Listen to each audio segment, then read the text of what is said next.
നമ്മുടെ ജീവിതത്തിൽ നമ്മളാരാണ്, നിങ്ങളാരാണ് എന്നെ മനസ്സിലാക്കി കൊടുക്കുന്ന പല വ്യക്തികളുണ്ട്. തുടക്കം മുതൽ അവസാനം വരെ നിങ്ങളാക്കിയ ആൾക്കാരെ, നിങ്ങളെ ഒരു ഐഡൻറ്റിറ്റി കൊടുത്ത ഒരുപാട് ആൾക്കാരുണ്ട്. കാര്യങ്ങൾ, നമ്മുടെ കർമ്മങ്ങൾ എല്ലാം ചെയ്യുന്നുണ്ട്. പക്ഷേ നിങ്ങളെപ്പറ്റി നന്നായിട്ട് സംസാരിക്കുന്ന ആൾക്കാരെ മഹാമനസ്സിയുടെ ഉടമസ്ഥൻകാരാണ്. നിങ്ങളുടെ മാതാപിതാക്കന്മാരുടെ, സഹോദരി സഹോദരന്മാരുടെ, സുഹൃത്തുക്കളുടെ ബാല്യകാലത്തിൽ മുതൽ മരിക്കും വരെ ഒരുപാട് ആൾക്കാരെ നിങ്ങളെ സഹായിക്കുന്നുണ്ട്. അവരെ എപ്പോഴും മറക്കാൻ പാടില്ല. എന്നെ സംബന്ധിച്ചിടത്തോളം ഞാനൊരു സാധാരണ കുടുംബത്തിൽ ജനിച്ച് വളർന്ന് എൻ്റെ വിദ്യാഭ്യാസം പൂർത്തിയാക്കി ഇവിടെ സൂചിപ്പിച്ചതുപോലെ ഡോക്ടറാക്കാനായിരുന്നു എൻ്റെ മാതാപിതാക്കന്മാരുടെ ആഗ്രഹം. എന്നാലും എൻ്റെ ഭാഗ്യത്തിൽ വേറെ കാര്യമുണ്ടായിരുന്നു. അതുകൊണ്ട് ഒരു സിവിൽ സർവൻ്റ് ആക്കണം എന്നുള്ള ഒരു തീരുമാനം എൻ്റെ തീരുമാനം തന്നെയായിരുന്നു. ആ കാലഘട്ടത്തിൽ ഡോക്ടറും എഞ്ചിനീയറും ആക്കണമെന്ന് വളരെ ശക്തമായിട്ടുള്ള ഒരു ആഗ്രഹം, സ്വപ്നം എല്ലാ മാതാപിതാക്കന്മാർക്ക് ഉണ്ട്. ഞങ്ങളെ സംബന്ധിച്ചിടത്തോളം സിവിൽ സർവീസ്, IAS, IPS എന്താണെന്ന് അറിവ് പോലെ ഇല്ലായിരുന്നു. ഇതിനെക്കുറിച്ച് ഒരു വിവരവും ഇല്ലായിരുന്നു. BA വരെ പഠിച്ചത് ഞാൻ എൻ്റെ ഗ്രാമത്തിൽ പശുക്കൾ മേയ്ക്കാനുള്ള ഒരു പണി കൂടി സൈമൾട്ടേനിയസ്ലി ചെയ്ത് BA ഞാൻ പാസ്സാക്കിയതാണ്. ഇവിടെ സൂചിപ്പിച്ചതുപോലെ ഇംഗ്ലീഷ് മീഡിയം ഇല്ല ആ കാലഘട്ടത്തിൽ, ഹിന്ദിയിൽ മാത്രം. ഒരു പുഴയിൽ പോയി പശുക്കളെ അവിടെ മേയ്ക്കാൻ മുഴുവൻ ദിവസം അവിടെ തന്നെ മരങ്ങളുടെ ഈ ഷാഡോയിൽ ഇരുന്ന് അവിടെ തന്നെ ഹോംവർക്ക് ചെയ്യും, പഠിക്കും. ഇംഗ്ലീഷിൻ്റെ പല വാക്യങ്ങൾ, ശബ്ദങ്ങളൊന്ന് അവിടെ വായിച്ച് കുറച്ച് ഇതിനെക്കുറിച്ച് വിവരം ഞാൻ സമ്പാദിച്ചതാണ്. ഡൽഹിയിൽ പോയപ്പോഴാണ് കുറച്ച് അവിടെ വേറെ ഒരു മാർഗമില്ലാതെ ഇംഗ്ലീഷ് മീഡിയമിൽ പഠിക്കേണ്ട ഒരു കാര്യം ആരംഭിച്ചത്.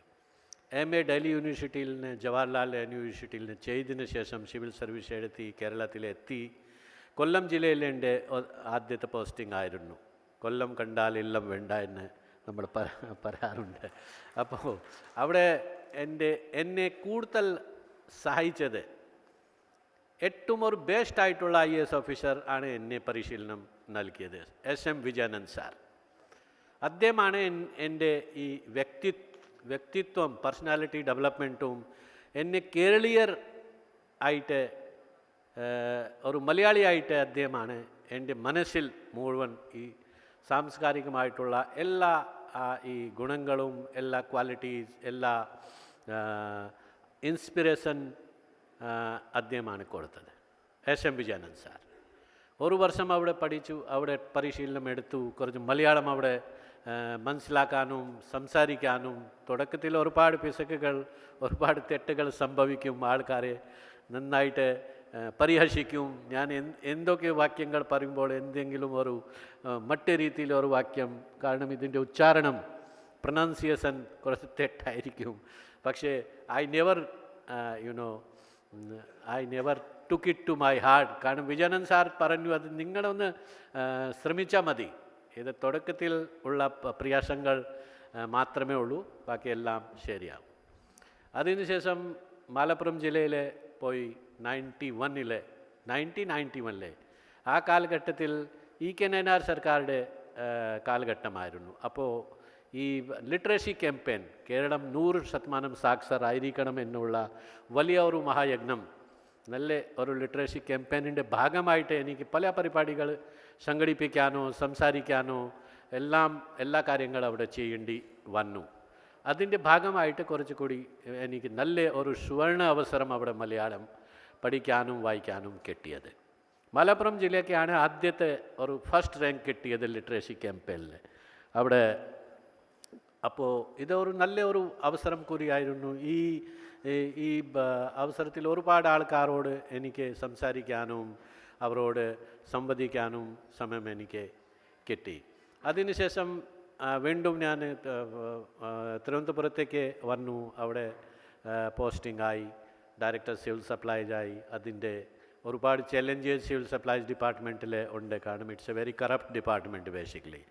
So because I come from a tribal family background, and we have never seen this kind of, this corrupt practices which happens in the society.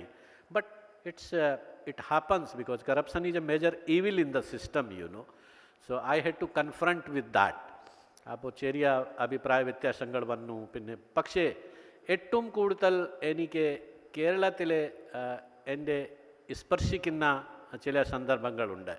അതാണ് ജനങ്ങളുടെ സ്നേഹം, ജനങ്ങളുടെ ആശീർവാദം. Cutting across the party lines.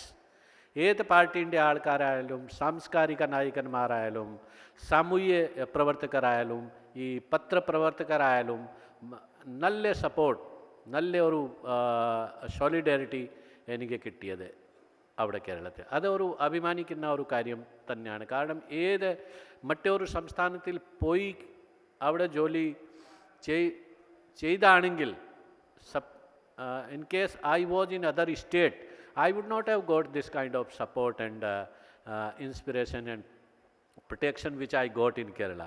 അപ്പോൾ ഞാനൊരു ഭാഗ്യവാനായിട്ടാണ് എനിക്ക് കണക്കാക്കുന്നത്. അതാണ് കേരളീയരുടെ മഹാമനസ്സിൻ്റെ ഒരു എനിക്ക് ഏറ്റവും കൂടുതൽ സ്വാധീനിച്ചത്. ഒരുപാട് ഗവൺമെൻറ്റിലെ ജോലി ചെയ്യുമ്പോൾ ഒരുപാട് ചലഞ്ചസ് വരും. You will have lot of difference of opinions with the political leadership, with the ministers, with the chief minister or whoever it is.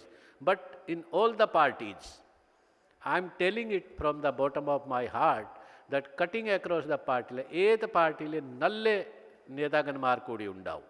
Maybe some people may not like you, but some of the majority of the leaders in any of the political parties, they will stand by you. Openly they may not say anything because of the party compulsions, because of the discipline, but from inside they will give you tremendous support. അപ്പോൾ ഭയത്തിൻ്റെ കാര്യമില്ലായിരുന്നു.